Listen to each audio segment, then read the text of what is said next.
came to serve you. Come on, get inside. This is 6 yet. It's almost. Get in.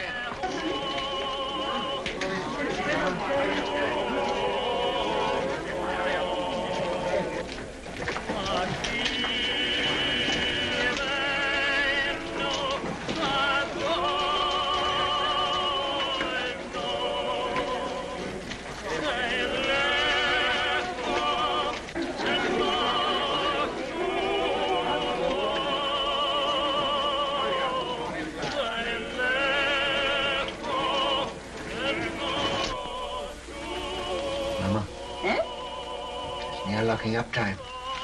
The money hasn't come yet. It's a long road from Hamburg. It'll be here in the morning. Yes, but if anything should happen, all that money, 10,000 gulden. Eh? So much this journey? 7,000 in one lump from Prince Lowenstein's agent, and then all the small sums, 10,000 at least. The roads are dangerous. Tomorrow morning it'll be here. Ah, we should be thankful, Maya. Business is good, eh? Nearly 1,000 gulden since morning. Mama. Eh? That agent. Did you notice him? What? There he sat, sly and smiling, planning to rob this poor old Jew Rothschild. And here I was, so innocent, a little child, a baby, in fact. And there was that fine old clock that his master had sent him to bargain for. Yeah. And when at last I let him have it for less money than it cost me, I could see in his eyes how pleased he was that he got the better of this little baby. Sold it under cost? A spat to catch a mackerel, Mama. He thinks he's so clever, and I'm so stupid. Always make them think they're clever.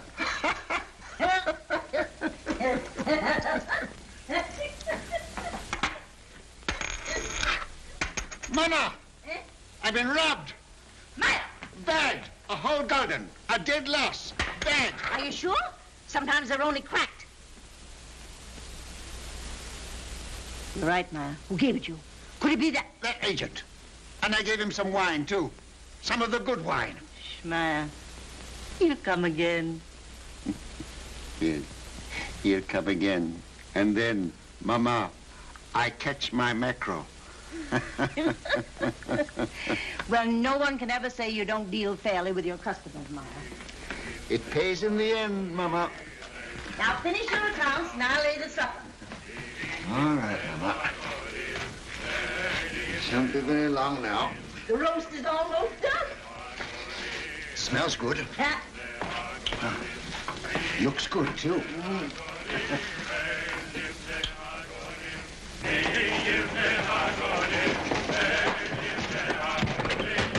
Mama, quick, it's Nathan. Mama, the tax collector. Oh. Papa, the tax collector. He's down the street. Cut door. The tax collector, boys.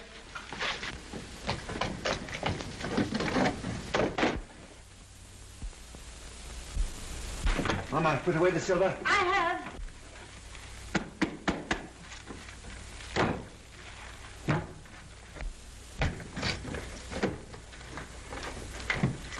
Don't forget my account book. Oh, run away. What do you know about it? Everything that's in one collector goes. Take those hats off. Here, Mama. Yes.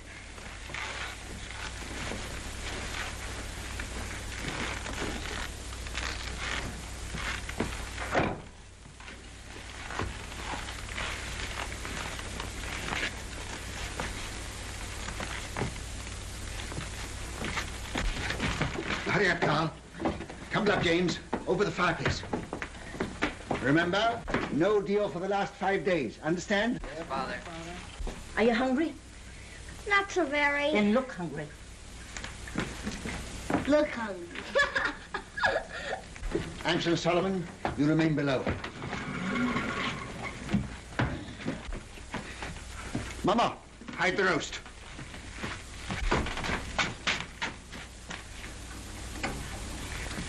Get off, Jim.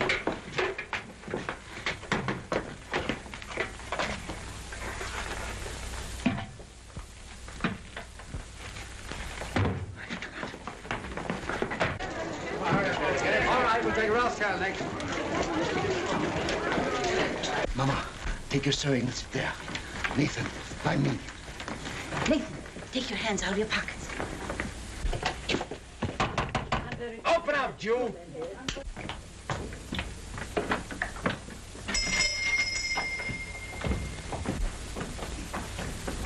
Who is it, Nathan? Now then, Rothschild, Why, it's my good friend, the tax collector. bring out your account book. Certainly, sir. Here it is. I was just looking over it. Things are very bad. I was saying to my poor wife, Dudella, this is our friend, the tax collector. Never have I known such a bad month. No. For 5 days, not one garden have I seen. Customers come, yes, but they don't buy. No. And no one's traveling these days, so my exchange business is worse than nothing. I shall soon starve. Starve, eh? Huh. Something smells good. One of our neighbors must be having a roast. Close the window, Mama. What do you take me for? Now bring out the real books. Real books? Why, Excellency, I don't understand what you mean. Rothschild, you're doing more business than any Jew in Jew Street. You're going to pay 20,000 gulden. 20,000? Why, a council of the big merchant in the city doesn't pay as much as that. That's another matter. He's outside the ghetto. He's not a Jew. Oh, if you were going to kill me this instant, I could barely raise 1,000 gulden. Upstairs. That's the house. Pull the beds apart.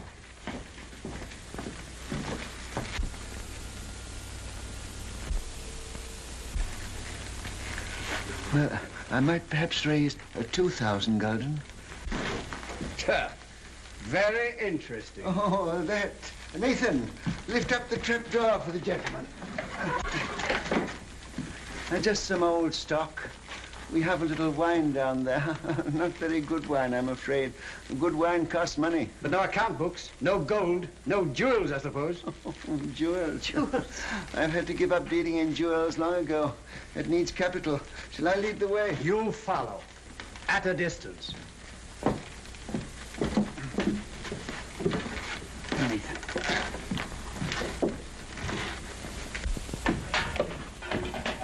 Stand up, Jew boys.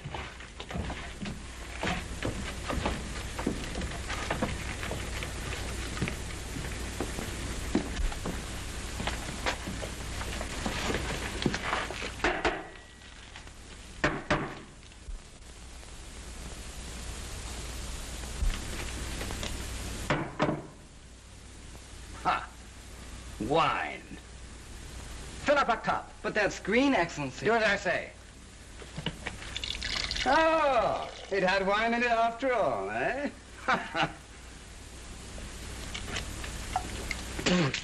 Slop. Yes, sir. That's what we drink. Ah. But there's some here that Father keeps for his special customers. Won't Your Excellency try it?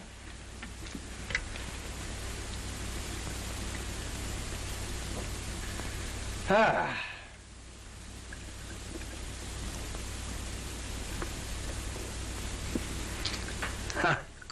You old fox. It's good. Your Excellency does us honor.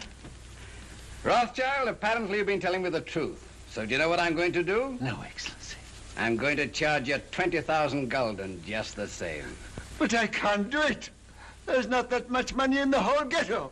Rothschild, you'd like to pay only 2,000 gulden again, wouldn't you? Yes, Excellency.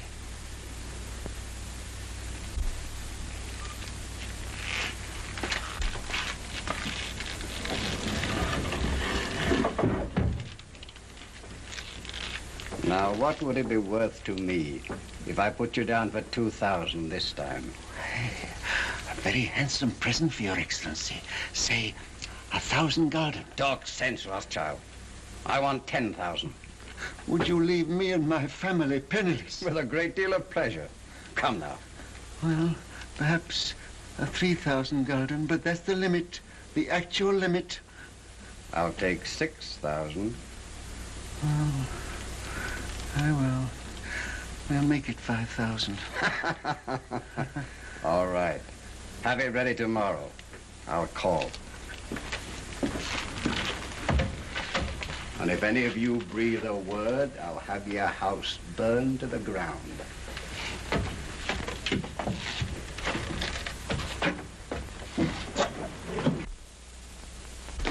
Boys, you did well. Nathan, you're a smart lad.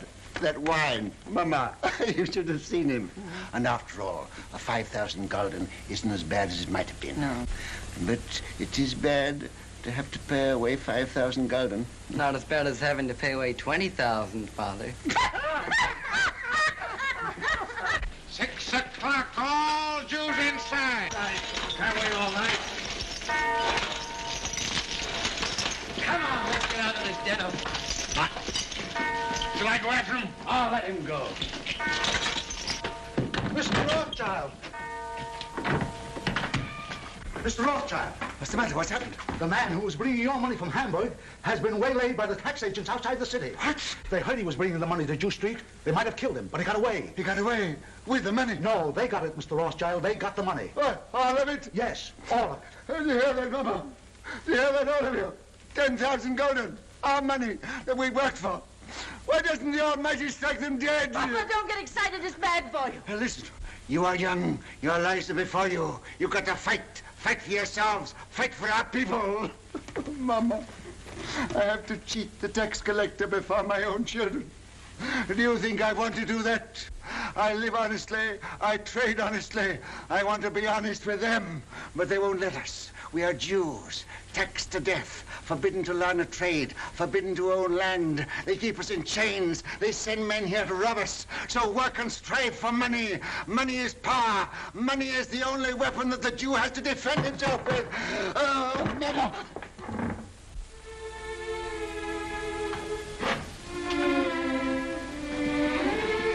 Come, he wants to speak with you. All of you.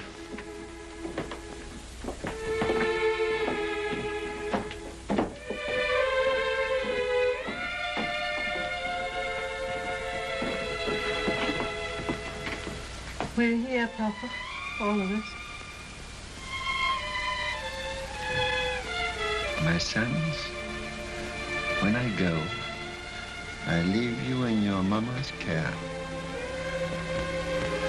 She is wise, far wiser than I, and good. Do always as she says, and you will grow rich.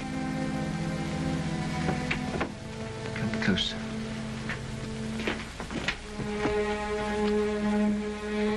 Much money is lost through sending gold by coach from one country to another. In times of war, it is seized by the enemy. In times of peace, by thieves. You are 5 brothers. I want you each to start a banking business in a different country. One to go and open a house in Paris, one in Vienna, one in London. Choose the most important centers, so that when money is to be sent from here to London, let us say, you won't have to risk life and gold. Amshel, here in Frankfurt, will just send a letter to Nathan in London saying, pay so-and-so. And that will be offset by loans from London to Frankfurt. Understand? Yes, Father. In your day, there will be many wars in Europe. And nations that have money to transport will come to the Rothschilds because it will be safe. Papa, you mustn't talk anymore. The doctor's... I'm giving advice to our sons, Mama, that the doctor cannot give. Remember, unity is strength. All your lives you must stand by one another. No one brother must be allowed to fail while another brother succeeds.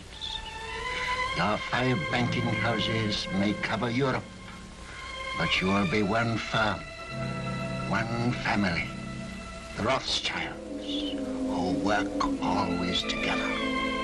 That will be your power. And when that power comes, remember the ghetto. I shall be here. I shall never leave the house where they were all born. And remember this before all, that neither business, nor power, nor all the gold in Europe will bring you happiness till we, our people, have equality, respect, dignity, to trade with dignity, to live with dignity, to walk the world with dignity.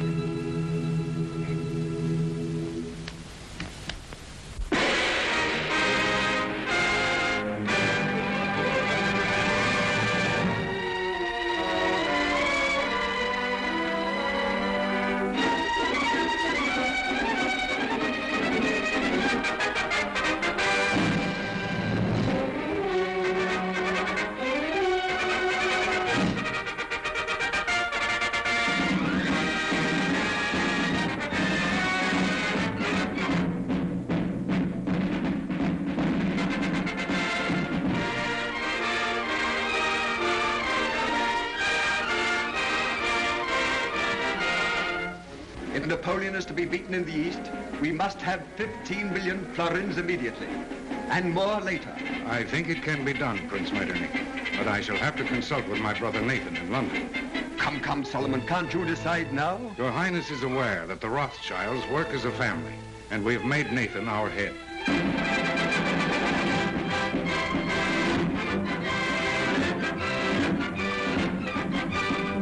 The Rothschild. There can be no peace in Europe as long as Napoleon controls Italy. 16 million ducats as soon as possible. If your Highness will keep the utmost secrecy, I will endeavor to obtain the consent of my brothers.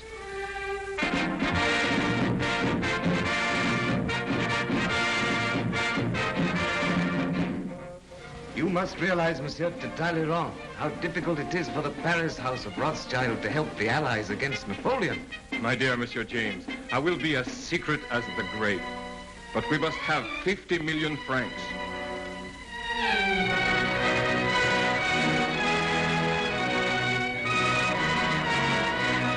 Your visit honors our house, Count Ladras. Quite aware of that, Ansel Rothschild. I wish no one to hear of it. Only necessity brings me here. The armies of Napoleon are already in Prussia. We've got to have 5 million gulden to drive them out. I will consult my brother. Ah, that's nonsense. It is an unbreakable rule, Your Excellency. The House of Rothschild never participates in a deal of this importance without the approval of all the partners. But that is impossible. My brother Nathan in London is permitted to make a decision.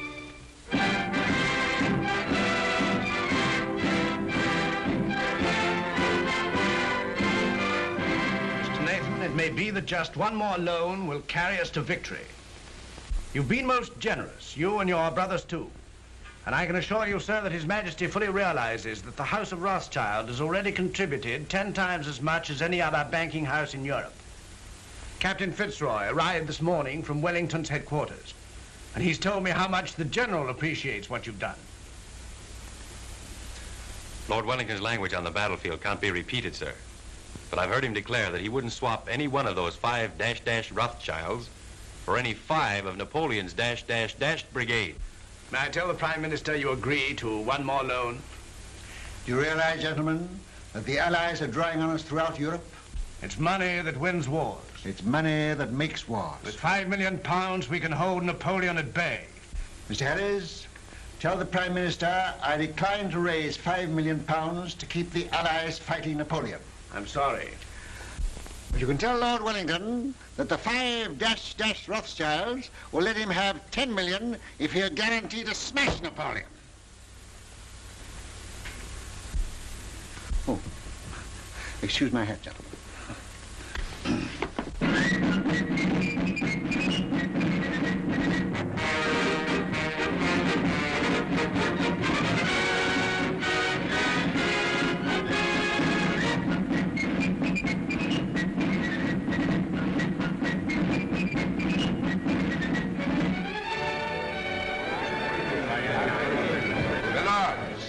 Gentlemen, once more England is indebted to her greatest soldier. It is my privilege as Prime Minister to thank him on behalf of England, for his glorious achievement. We rejoice at your safe return. My lords and gentlemen, charge your glasses. I give you a toast.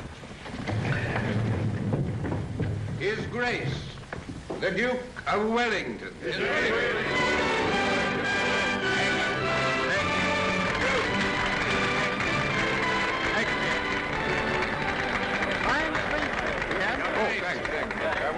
Well, that's over. Empty. Who's got some snuff here? Yeah. England's the greatest soldier. Yeah, that's all right. May I shake your hand, Your Grace? Thank you, thank you. Yeah, here it is. Why wasn't Rothschild here? There was some feeling. Wasn't he asked? Well, no, Your Grace. Some of these people... Wasn't the man who paid for these dash wars important enough? It wasn't a question of importance, it was... Well, if he can't come here, I suppose we can still go there. Hey, Fitz. Yes, sir. Just as soon as I can get away, we're going to call on Nathan Rothschild. He ought to have been here. Dash slight, I call it. More snuff. You know where the old boy lives? Very well indeed, sir. Oh, you young blackguard. I'd forgotten about that daughter of his.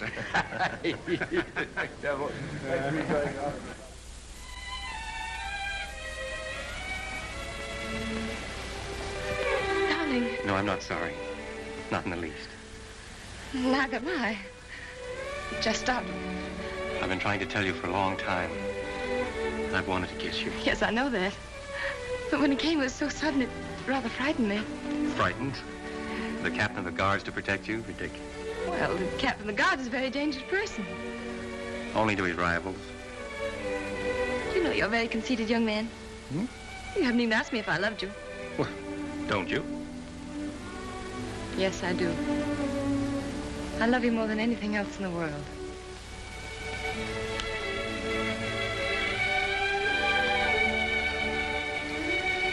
And then tonight, after I tuck the Duke into bed, I'll call on your father. My speech to him is all ready. I've rehearsed it not less than 1,000 times. To trees at night, to guns, even to horses. I haven't gotten a refusal yet. I'm afraid it's not as simple as that. Some of those horses were pretty difficult customers. It's no use, darling. You're just dodging the real reason. You're being sweet and thoughtful again. But you're not making me forget that you're a Gentile and I'm a Jewess. Think of the shock to our families. This is no longer a family matter. It's Fitz and Julie.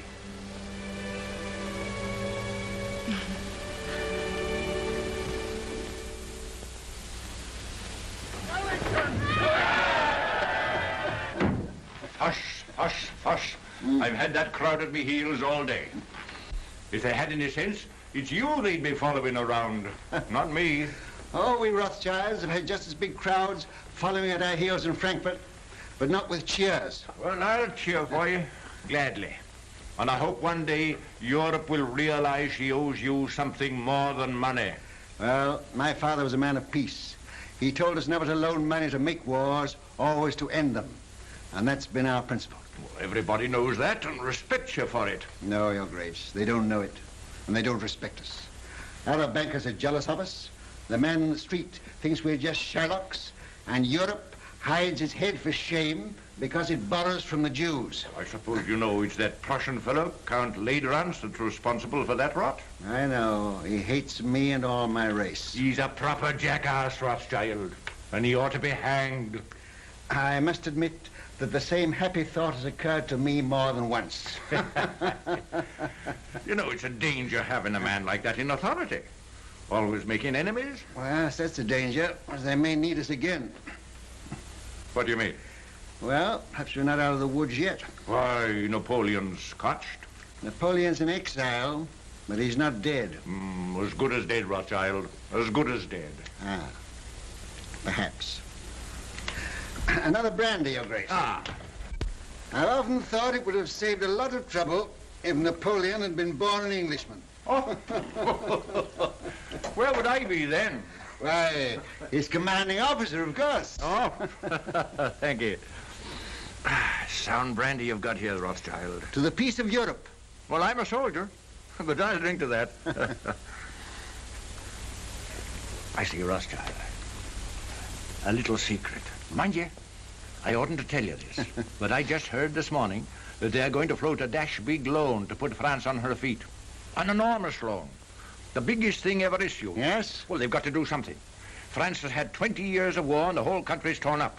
But now they've got peace. They're going to get together, the five allied powers, and help her out. And the banking house that floats this loan will at once become the most powerful in Europe. Its prestige will be enormous. That's it. And now's your chance.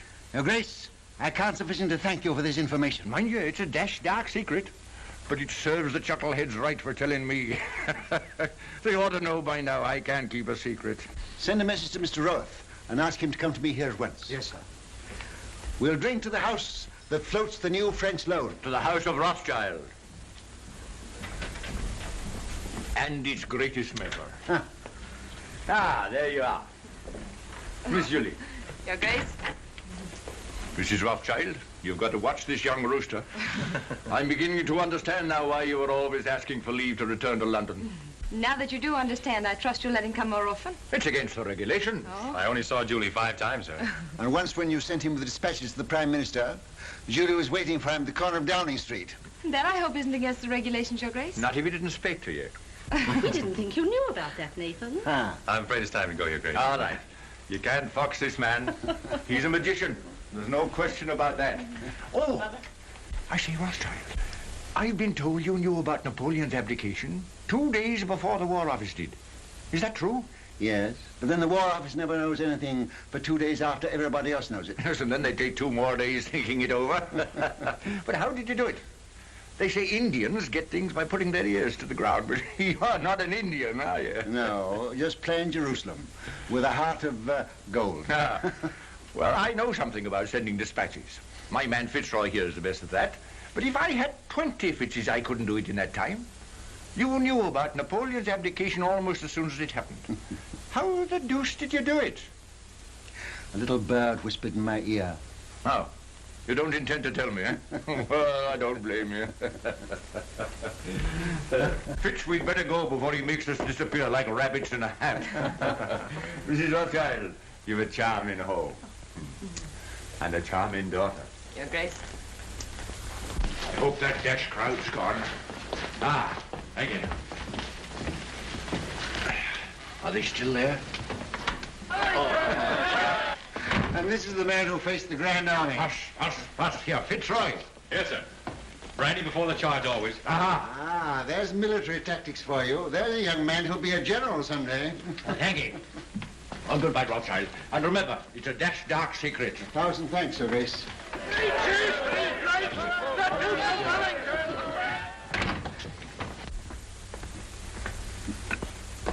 There he goes, longing for the peace and the quiet of the battlefield.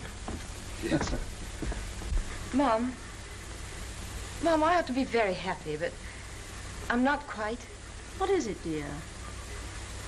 Fitz says it's nobody's business but ours, just his and mine. But it's his wretched family I'm thinking of. You know, Mother, nearly all of his aunts are duchesses and countesses, and oh, I'm so afraid they'll turn up their noses. He doesn't object to our money, I hope. No, he says he's willing to overlook that. Oh, I'm glad to hear that. Father, please don't think of Fitz like that. Please don't. You're hurting her, Nathan. Isn't that rather cruel? Oh, no, it's my fault. I never told Father I really cared as much as I do. And you didn't either of you think I knew. We businessmen are not supposed to notice unimportant things like daughters and wives. You should know better than that, Hannah.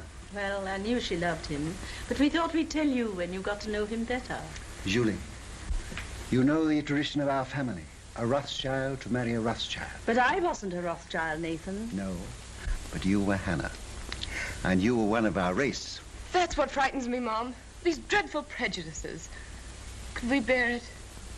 Could Fitz bear it?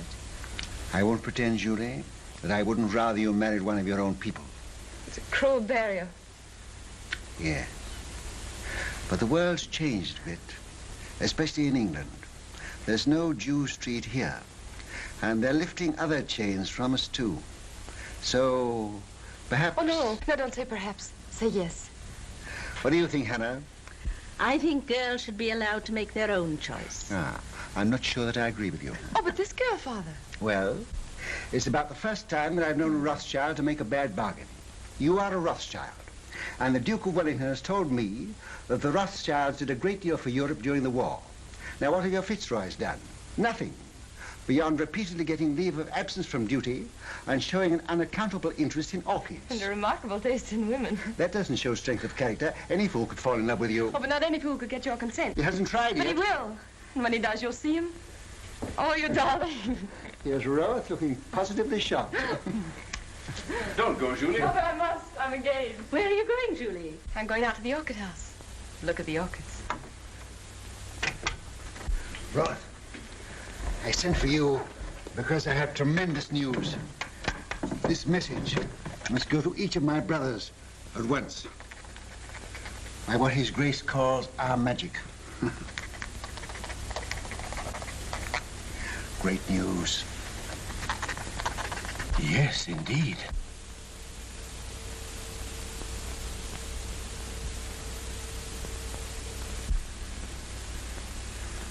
Let me have the earliest possible dates on which all private loans can be recalled. Give instructions to grant no more private loans until further notice. I must know at once the exact extent of our available capital. The most important deal the House of Rothschild has ever attempted.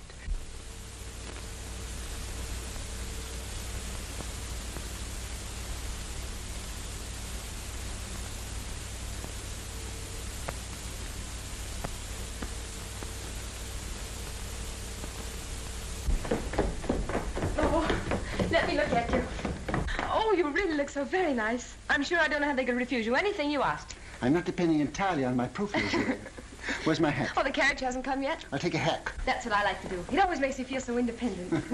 Sure you won't let me put a little perfume on your handkerchief? Quite sure.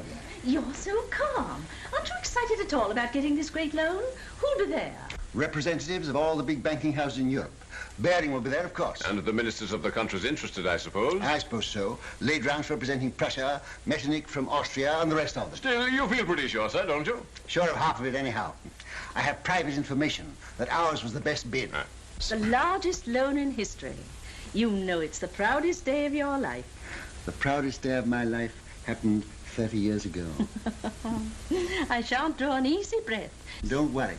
When I say that no other banking house in Europe can match our bid, I'm not guessing, I know. And now where's my hat? On your head, I believe. Where it should be. Where it shouldn't be in a lady's presence. I beg your pardon. To Downing Street and victory. Goodbye. Goodbye, Father. Good luck.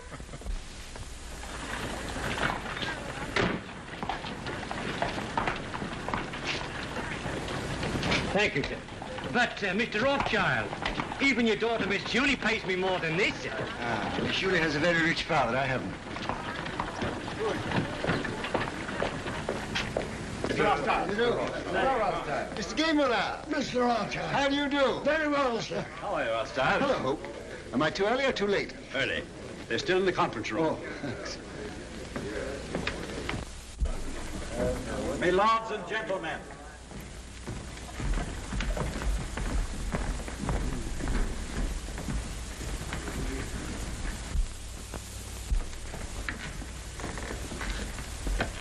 Your hat. Oh. Thank you, Mr. Baring. The meeting is called to order. Gentlemen, bids for a French loan for 450 million francs have been received and recorded. Offers to take all or a part of the issue of bonds, the greatest single issue in the history of European finance, were received from the following banking houses: J. Lafitte and Company, Paris; Gay Muller, Vienna; Hope, London; Bertrand de Lis, Madrid; Baring and Company, London. It is the decision of the conference that the highest authoritative bid is that of Baring and Company, London. They will be awarded 3/4 of the issue at 71. There being no further... But you're mistaken, Mr. Harris, there is. Mr. Nathan Rothschild. I'm compelled, my lords and gentlemen, to draw your attention to what must certainly be an oversight. I regret to say, Mr. Rothschild, the decision must stand. But my house sent in its bid to take the entire issue, and our price was a point better than Mr. Baring's. Why is that not recorded? Perhaps Count Ladrance would like to explain the situation to Mr. Rothschild.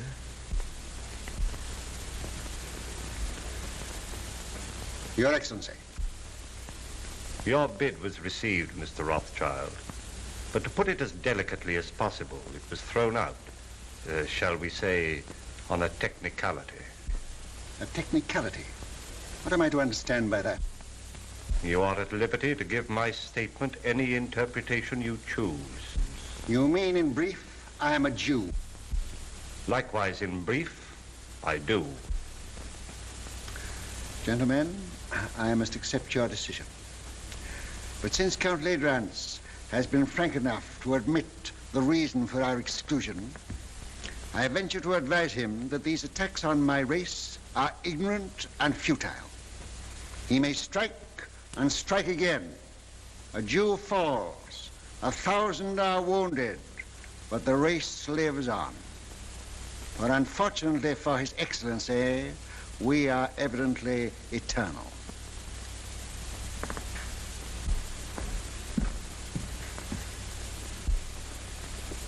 Mr. Harris, you say the bearings take 3/4 of the load. May I ask who takes the other 1/4? That is being taken up by Count Ladrance, Prince Metternich, Count Talleyrand. I see. A family party. Good day, gentlemen. Your luck is out, Mr. Rothschild.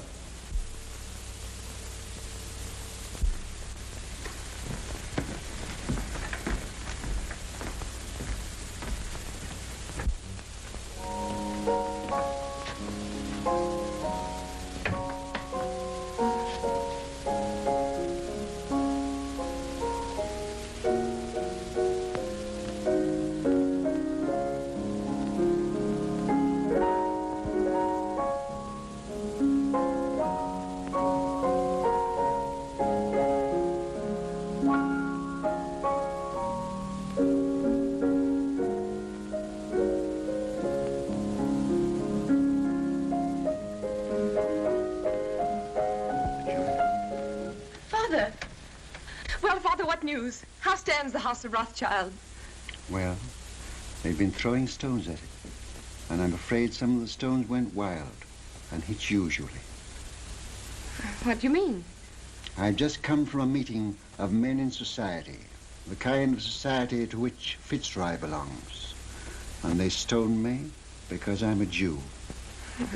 Fitzroy isn't that sort. Julie, you must give him up. Give him up? I can't. I know best. But you don't love him, I do. Will he continue to love you? Father, this isn't like you. You've always fought for what you wanted and got it. Well, perhaps I'm a fighter, too. This fight's been going on for 2,000 years. But things are changing. You said so yourself. I was a fool. I thought we'd swept away these prejudices, but I was a fool. Fitz knows what he's doing. We've talked this thing all over. We're ready to face the consequences. While you're young. But what are the years to come? There's no one else in the world for me but Fitz, and I won't give him up. Well, Nathan, what is it? They didn't outbid you. Yes. My bid was thrown out on a technicality. A technicality? Because I'm a Jew. But they did me a great service. They showed me just how they were going to behave to Julie if she married into their set. You'll do as I bid you. I'll try, Father. Nathan, what have you said to her? You can't ruin their lives. No, I'm going to save them. Hannah, she mustn't continue to see this man. You must get her away. But where? Take her to Frankfurt and take her at once. Excuse me, sir. I heard the result of the meeting and came to offer my sympathy. Oh, well, thanks. If you have any spare sympathy, you might keep a little in reserve for Baring, Ladrance and Company. I don't think they need it, sir. No, but they may later. Do you realize that Ladrance, Metternich, Talleyrand, and the rest of the party are taking a 1/4 of this loan without a penny between them? But they'll make millions on the rise. Ah. He's tired. Perhaps I'd better call again later. Ralph, Sir. if you could buy government 4% bonds at 60, would you pay 74 for them? No, sir. Would you, Hannah? Goodness me, no. I thought not. Nathan, what's in your mind? Murder. Hannah, I'll tell you exactly what's in my mind. And this may interest you, too, Roth. Baring and those others headed by Ladrans have taken this new loan at 71. On the first of the month, they're going to offer it to the public at 74. It pays 4%. But there is already in existence a previous government bond which also pays 4%, of which we have a large holding. This bond is now selling at 73. Hannah says I'm tired, but I'm not too tired to realize that if the public can buy one government bond for 73, they won't buy a new issue bearing the same interest for 74. That's true, sir. But Baring and the other bankers will run up the old bonds, and when they rise to about 75... I know what you're going to say. They'll make the old ones rise, and then launch the new ones a point lower, and the public rushes in. Quite so, sir. But suppose there is no rise. Suppose somebody pricks the balloon and it doesn't go up. Suppose before they can run it up, somebody else begins to run it down. Suppose by the first of the month, these old bonds now selling at 73 should fall down to 63. Then they couldn't possibly launch the new loan at 74 because nobody would buy it. No. And Baring and Ladrans and his little band of bankrupt brigands will wait for it to go up. But suppose instead of going up, it still goes down to 55, to 50, to 45, to 40, why they'll never be able to launch the loan at all. And by gad, that's where it's going.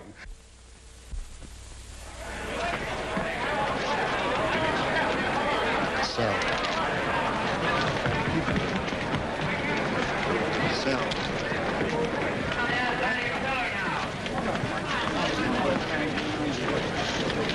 Sell.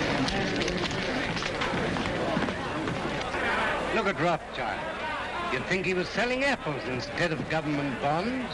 Bonds are now at 53. All right. I'll keep on selling till I tell you to stop. You're creating something like a panic on the exchange, sir. I know. What kind of a flower is this that Hannah gave me this morning? I don't know, sir. Very pretty. Smells nice, too.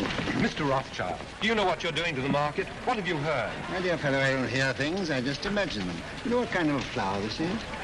No. 52! 52! That means I'm down about 25 million francs. And you the same, Ladrans. Can't something be done to stop him, Baring? You're the biggest banker in England. Are we all to be ruined by the gymnastics of a dirty Shylock? I've thrown the entire resources of Baring's bank into the pool, but I can't stop it. He's got us on the run. Right. I bet you half a crown that Baring makes straight for this post within 2 minutes. I'll take you, sir. I'm tired of losing money. I'd like to win some.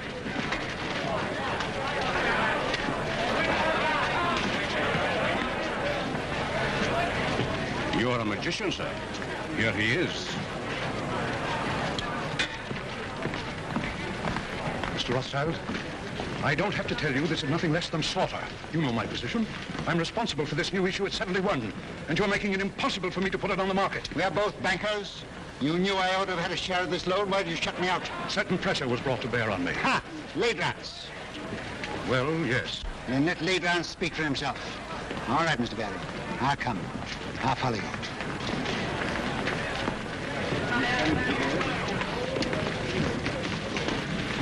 About how much has this thing cost us up to now? About £5 million. All right.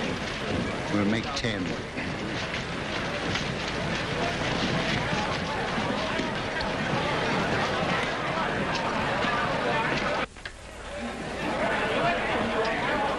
I hope I haven't kept you waiting, gentlemen, because I know you must all be very busy.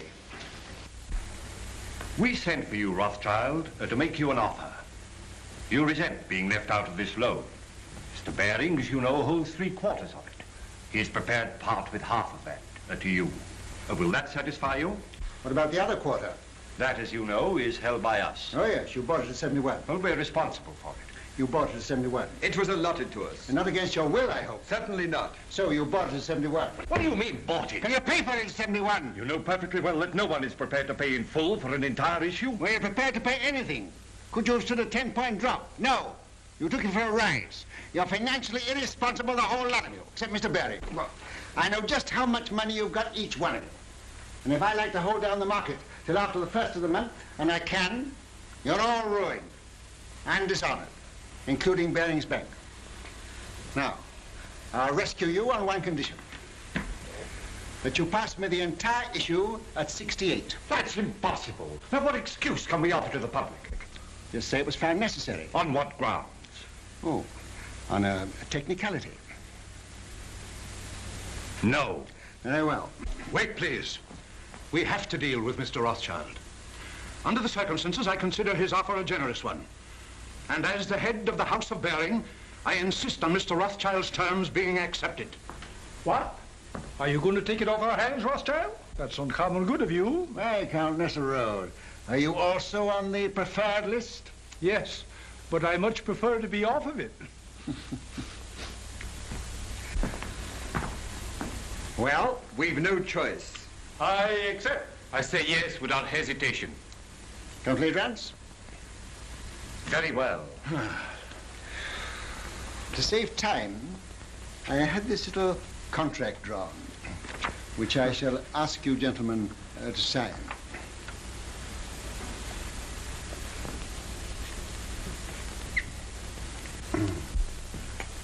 You seem to have been very sure of yourself. I was. Quite. Will you sign first?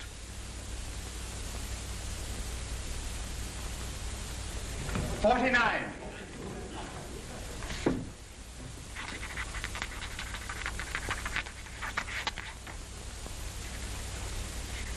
You won your fight with me, Jew.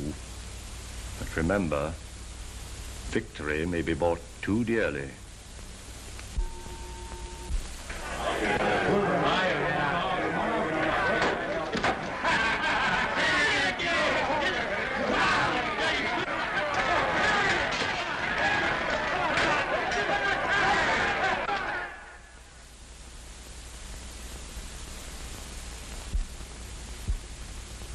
Late Rance. What are you going to do, sir? I'm going to Frankfurt. I'll leave within an hour.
Take your pills and get out. You're no good. Come, Mama. You know the doctor's doing everything he can for you. Yeah. You must remember, Mrs. Rothschild, you are 88 years old, and I can't make you any younger. I'm not asking you to make me any younger. I'm asking you to make me older. She's better. She's insulting people. There's nothing the matter with her. Just nerves. Nerves? Do you think I'm afraid of that rabble? I've had 88 years of this, and I'm not dead yet. But we want you to come away with us for a few months. You're not safe here. I was born here, and I'll die here. And that won't be soon, either. I'll live a dozen years yet. Nathan, you ought to know enough about bargains to know the Lord isn't going to take me at 88 when he can get me at 100. Well, Nathan, what's brought you here all of a sudden? He came to see his wife and family. What have you been doing that girl of yours? She goes mewing about like a cat that's lost her kittens.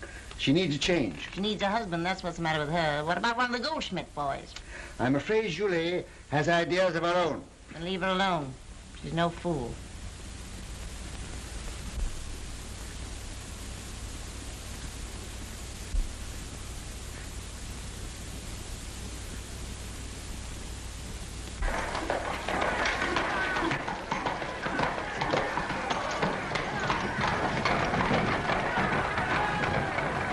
Can you tell me which is the Rothschild house?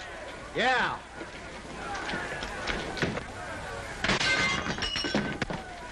That's it.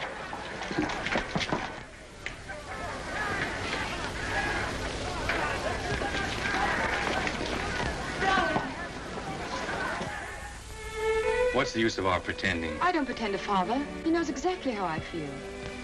But you see, darling, he's determined too. But you know we can't give each other up.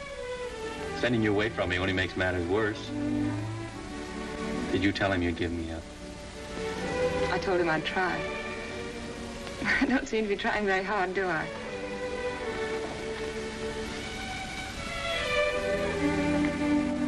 Let me look at you.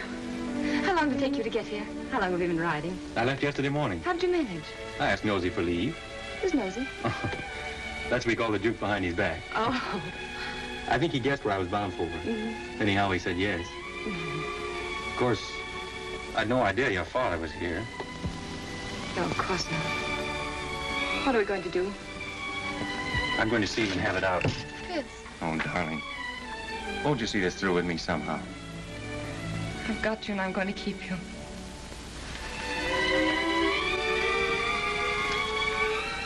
Then will you be very brave? A soldier. And wear this ring. Oh, yes. It's one of those family things. My mother wore it. Oh, it's lovely. What's the meaning of this? Father, Fitz has only just arrived. I saw him and brought him in here. Does your mother know? No. No, nobody knows but us. Why are you here? You knew my wishes? I came here for the same reason you did, sir. I heard there was trouble and Julie was in danger. Go to your mother. I'd rather stay and hear what you have to say to Fitz. Please go, Julie.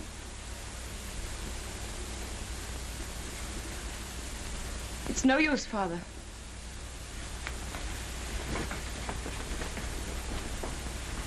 I had a good reason for keeping you and my daughter apart. I desire that you respect my wishes. If Julie weren't agreeable, I wouldn't be here, sir. But her happiness is involved as well as mine. Unfortunately, we differ as to where her happiness lies. What has changed your attitude toward me, sir? Captain Fitzroy, I doubt whether there's a single man in London today who would suspect me of being a sentimental fool, which apparently I have been. But fortunately, I have a certain amount of common sense, which sometimes comes to my rescue. You'll please understand that your attentions to my daughter are objectionable to me. What is your objection? You're not of our race. That's an objection I think you might have raised a great deal earlier, I sir. was a sentimental fool. Walk through this ghetto. Go into the Jewish quarter of any town in Prussia today, and you'll see men lying dead. Julie's people killed by your people for but one crime, that they were Jews. Now do you understand? I'm sorry, sir, but I still love Julie. Julie is a Rothschild, and she'll not marry without her father's consent. Good day.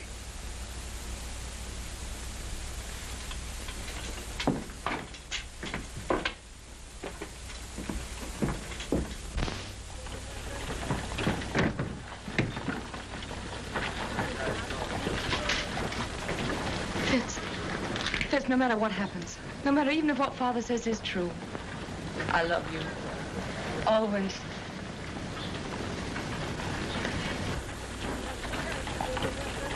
The Jews of Prussia know that this uprising is the direct result of your quarrel with Ladrans, and that has made them bitter against you. Fools, Nathan has done more for the Jews in England than any man who ever lived. England isn't Prussia, Mama. Ladrans has his agents everywhere. They spread lies and propaganda. You've got to put the screws on. Money is the only screws we have. And now, with Napoleon in exile, Ladrans and the Allies need us no more. It's queer, isn't it? We fight for the peace of Europe, and with peace, we lose our power. Well, you've got to do something. They burned down the Levy's house last night, and they burned down this one if they dared, but they're afraid of me. You tell all those kings and ministers you feed that if they don't stop this outrage, you'll stop their pocket money. If I thought Ladrans would listen, if I thought I could make him call off his dogs, I'd go to him. But now, don't worry, Nathan, and make yourself sick. The Lord isn't going to desert us. So take a rest. Leave the work to him. If there was only some way you could handle Ladrans. For the sake of our Jewish people, I think you should go to him, Nathan. Grovel at his feet, eh? All right. If you think so, I'll go. He must have his price, and whatever it is, I'll pay it.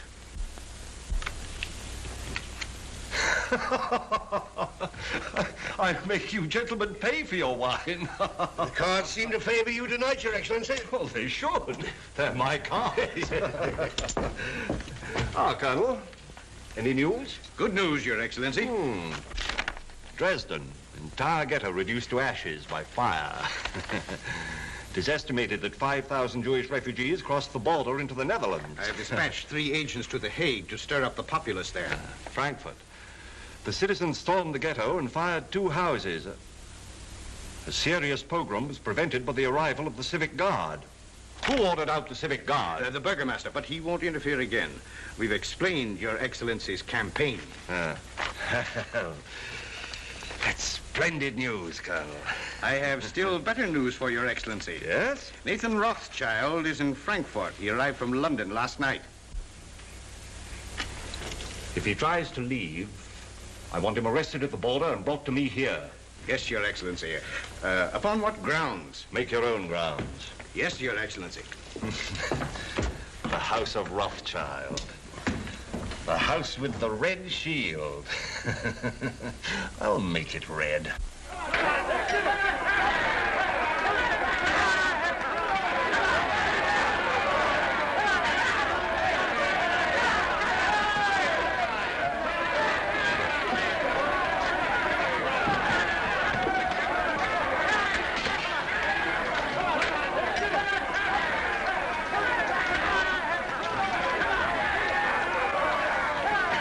That's him, the one in the heavy coat.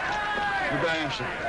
And I promise you I won't come back without an agreement from Ladrans to stop this pope, whatever the cost may be.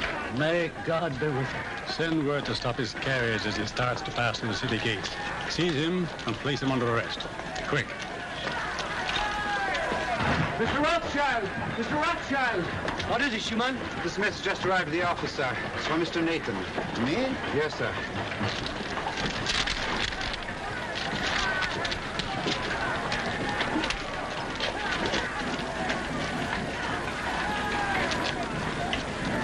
What is it?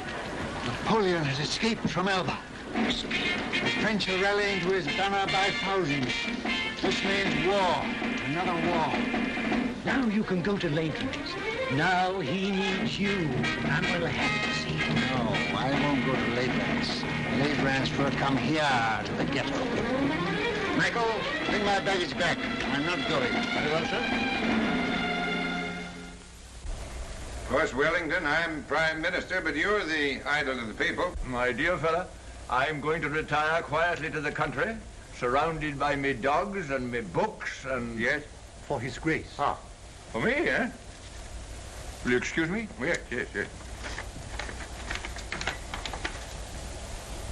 Ah! That blasted little Corsican is back. What? Oh, Ladrans! I gave orders not to be disturbed. It's important, sir. Word has just reached us. Napoleon has escaped and is in France mobilizing his army.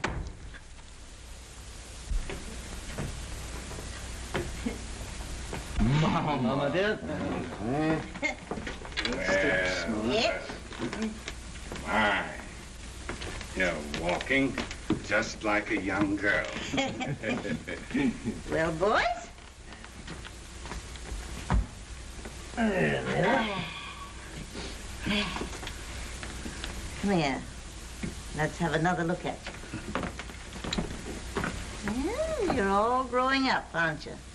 Nathan, I think you're getting fat. I'm proud of you. All of you. Your father would have been 92 today. Ours is the richest banking house in Europe, and we're still being kicked. It looks as though we haven't played our cards very well, doesn't it? Perhaps we haven't. I'm not criticizing. I think we're open to criticism, Mama. And that's what has brought us all together here today. Oh, is it? I thought you came here to see me. It seems it takes a war and a Jewish pogrom to get us all together nowadays. Now, that's not fair, Mama. You know we Well, let's waste time in compliments. What have you come for? James. Nathan, you run the English house, and so you have the sea between you and trouble. But we, Carl and Solomon and Amschel and I, are here in the furnace. I know.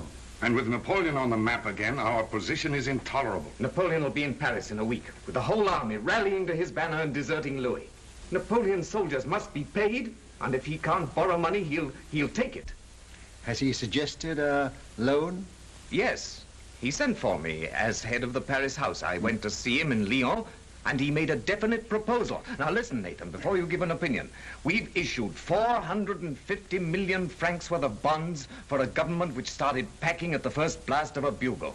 Napoleon guarantees the payment of these bonds down to the last centime, and on future loans he agrees to double the interest offered by his enemies.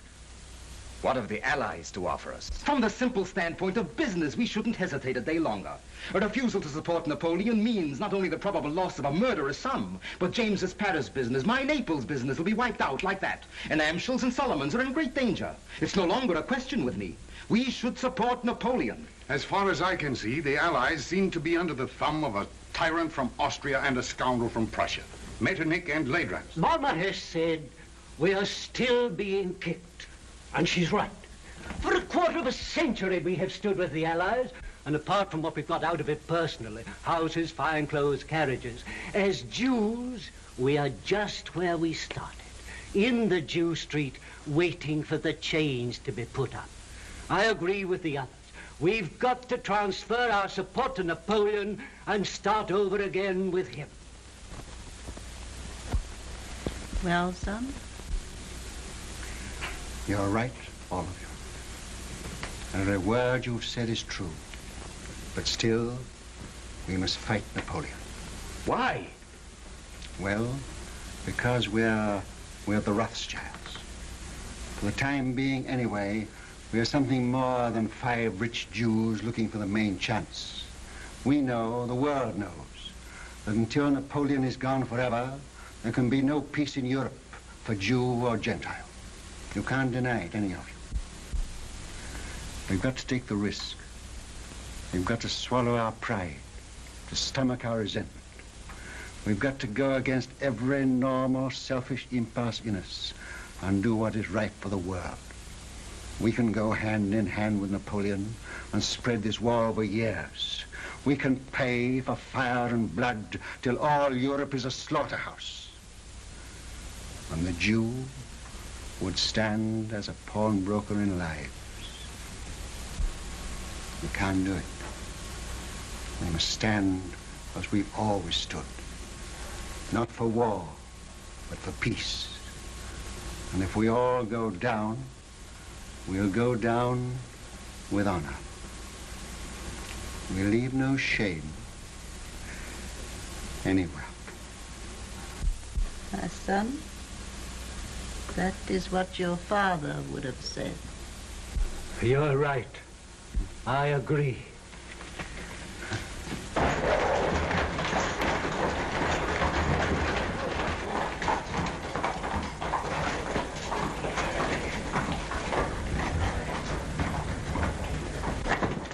The House of the Red Shield, Your Excellency.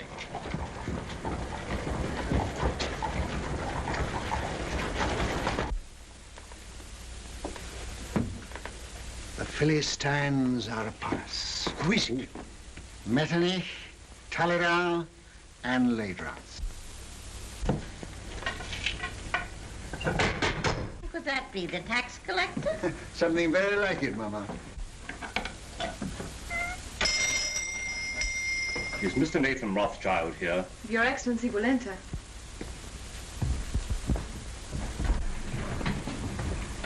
Lords, this is a great pleasure.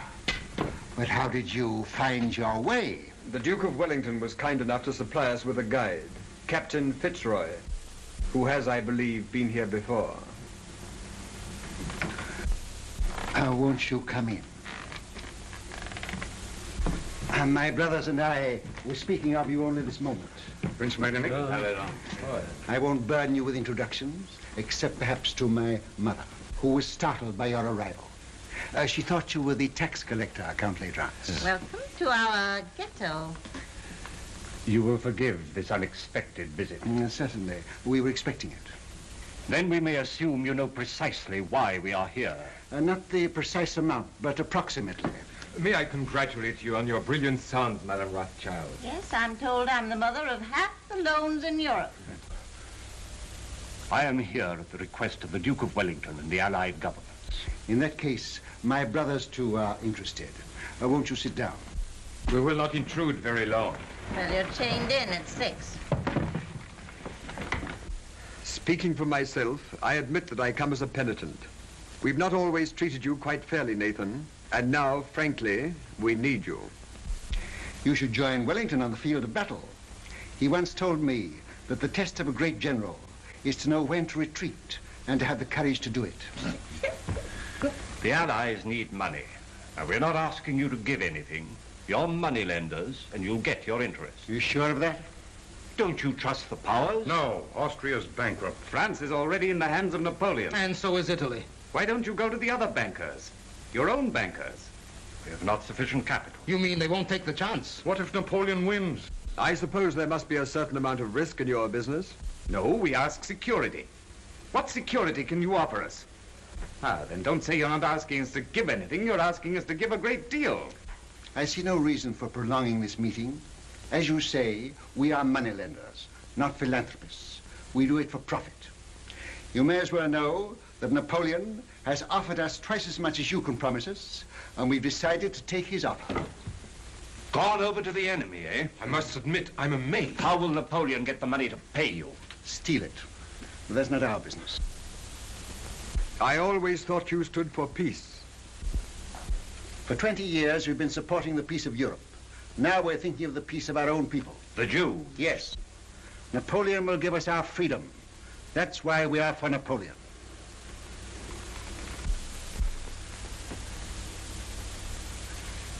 Is that your only reason for deserting the Allies? I resent being cross-questioned by you, Count L'Aidrance. I think His Excellency was about to make a proposition. Oh. Well, if we gave you all the freedom that Napoleon could give you, would you then be willing to sacrifice the financial advantage of his offer? Count L'Aidrance, we are moneylenders. Come, Nathan, after all these years... What do you offer? What do you want? Brothers, may I speak for you? Yes, of course. We require an agreement, a treaty, signed and guaranteed by your governments, giving to our people absolute freedom. In this agreement, they would lose their chains.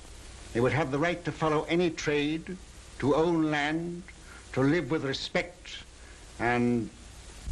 You remember what our father said, Mama? To walk the world with dignity. I fear we will have to lay that before our respective governments. You are your respective governments, and you know it.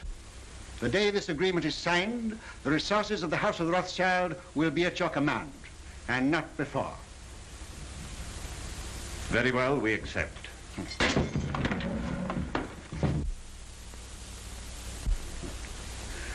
Pray excuse this, my lords. Some Gentile has evidently strayed into our quarter.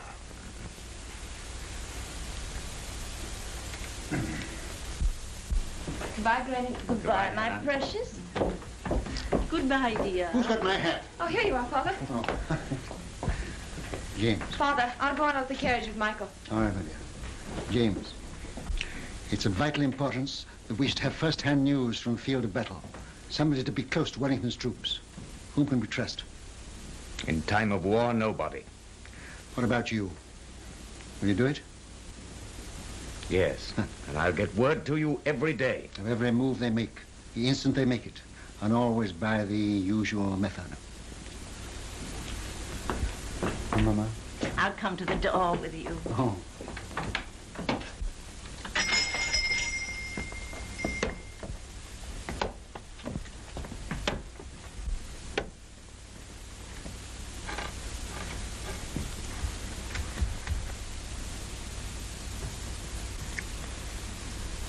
You won't let it be a long war, will you?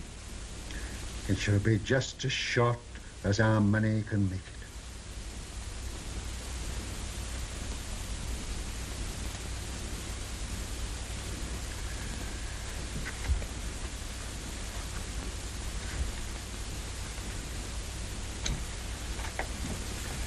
Good luck.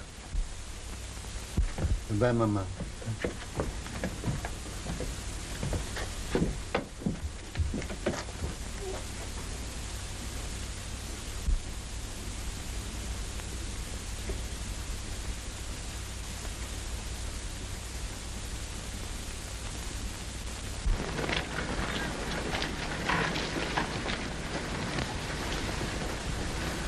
It's a horse, dear.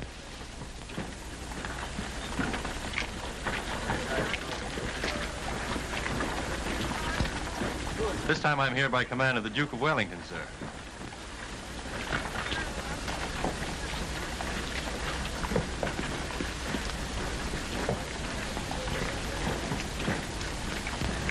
Give me the ring quickly. Darling.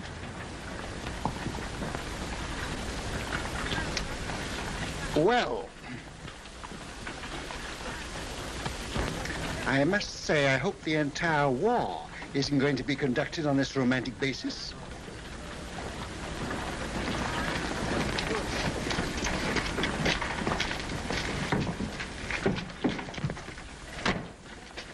Captain Fitzroy, I give Napoleon 100 days, no longer.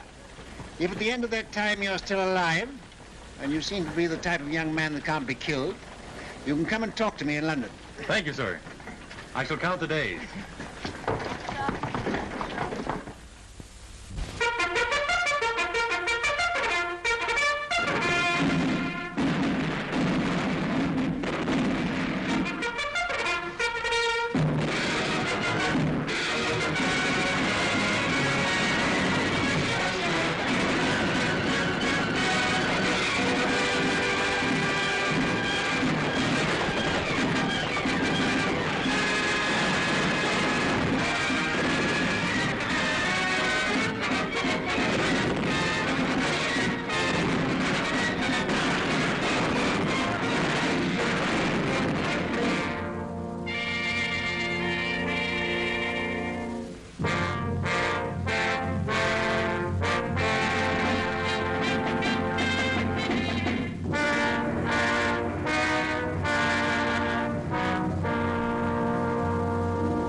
Nathan, the Times says there's a rumor that the stock exchange won't open today. I wish it were true, but it isn't. Hannah, sit down. When people become rich, very rich, they have grave responsibilities. I know. I mean moral responsibilities that come with money that poor people never know. Yes? Could you bear to be poor? Really poor? I'm asking you now because tonight may be too late. Tell me what you mean. I'm buying on the stock exchange when everyone else is selling. I'm risking everything we have to save the credit of England. I'm sticking to the bargain I made. But things look bad for us, Hannah. Very bad. Are you doing what you feel you should do? Yes. Do what you think is right. And if you fail, I'll love you all the more.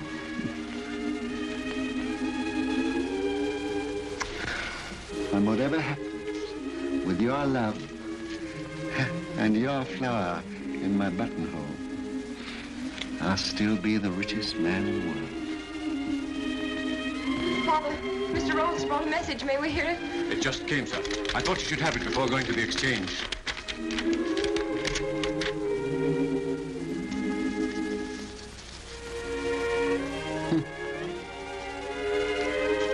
Napoleon has thrown entire grand army against Wellington.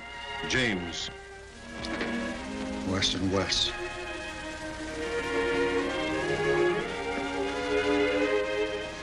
Foolish, you lady. These are hard times for young lovers. Father, you said you gave Napoleon 100 days. This is the 100th day. Fitz hasn't come back to me.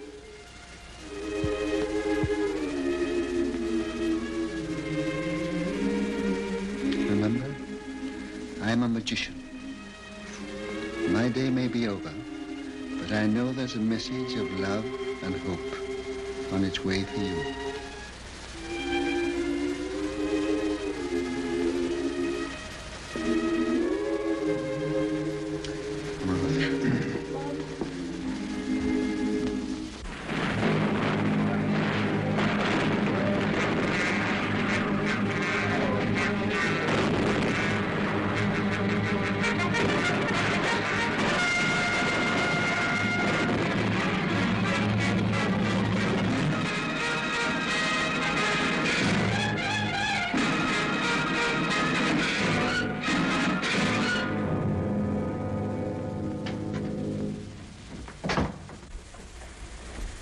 Am I to continue to buy?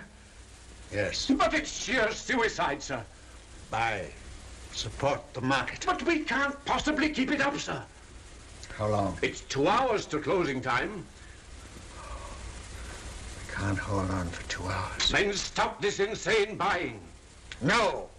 I made a deal with Ladrans and the rest, and I won't go back on my word. Buy till we break. But do you realize, sir, that you're holding more than any man ever held in the history of the stock exchange? We've picked our horse, we'll back it till it drops. But here are messages from your brothers begging you to hold back. You're alone in your judgment. Are you blind? Where will Europe be if England is bankrupt? And if I can't hold the market, England's credit is gone. But no one man can hold a nation's credit single-handed, Mr. Rothschild. One man can try. I'm fighting in the only way I can fight, with money.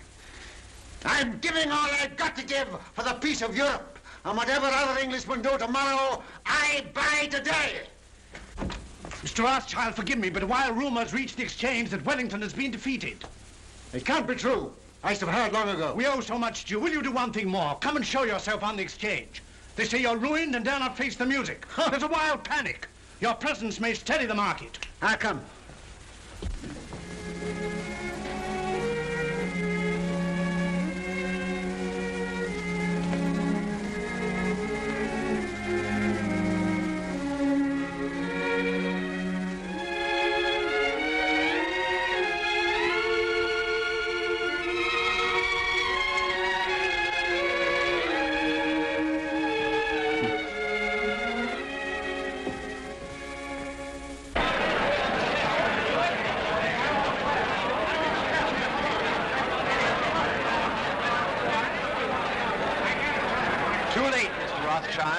You backed the wrong horse this time. Rothschild, you've lost your luck.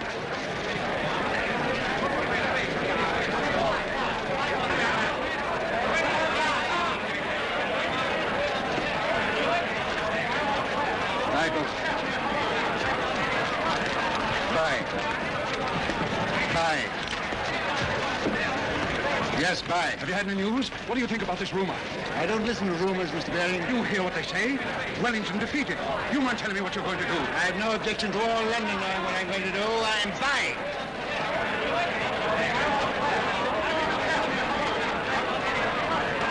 Mrs. Rothschild asked me to give you this. Did she come here to the exchange? Herself? Yes.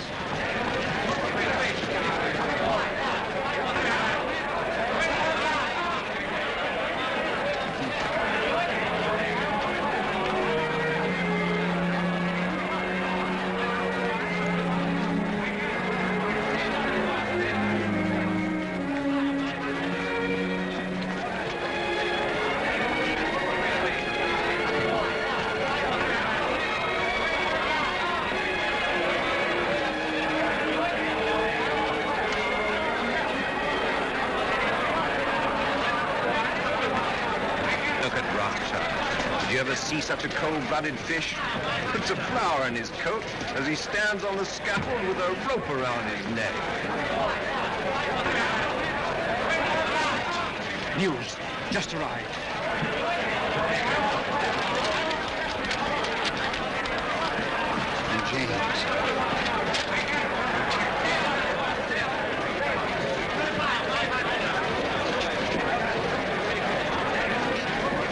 Wellington victorious at Waterloo. Napoleon defeated. The war is over. Gentlemen, listen, listen. I have news from Waterloo. Napoleon is beaten. You've been overfired. Don't play tricks on us. It's Waterloo. It is true. Wellington has won at Waterloo. Where? How did you get the news? Yes, how did you get the news? I carry a pigeon.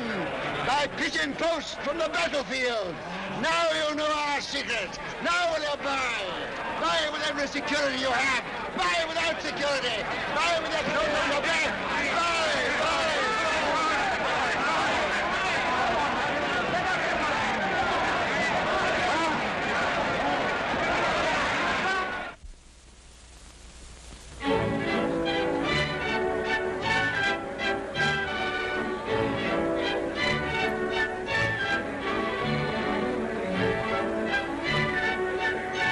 Rothschild, do tell me how it feels to be the richest man in the world. One has to be very clever to make a fortune these days. Perhaps, but far more clever to keep it. Really? Well, I wish you'd tell me how to make money on the stock exchange. What's the recipe? Oh, same as for a cold bath. Quick in and quick out. Excuse me.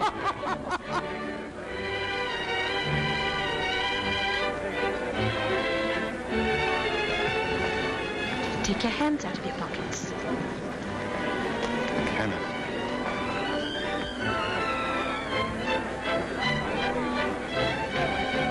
Strange, isn't it? If young people like that should be just as interested in romance as you and I are. May I congratulate you, young people? Thank you, Your Grace. Nathan, you're worried about something. Yes, and I am. I'm confoundedly worried. What is it? Well, Mr. Rothschild, my congratulations. Harry, George, just the man I wanted to see. I'm very worried. Which knee do I kneel on when I go before His Royal Highness?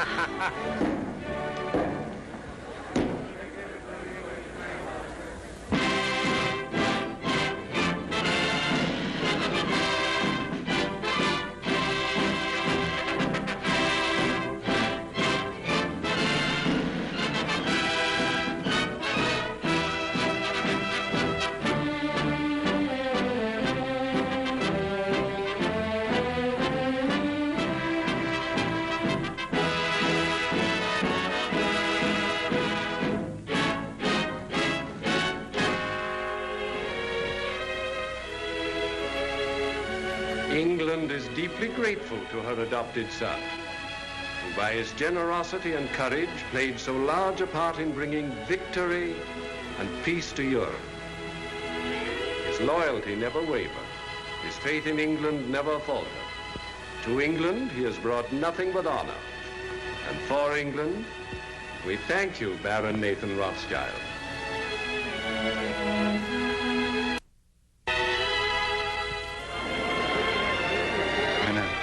I used the wrong knee.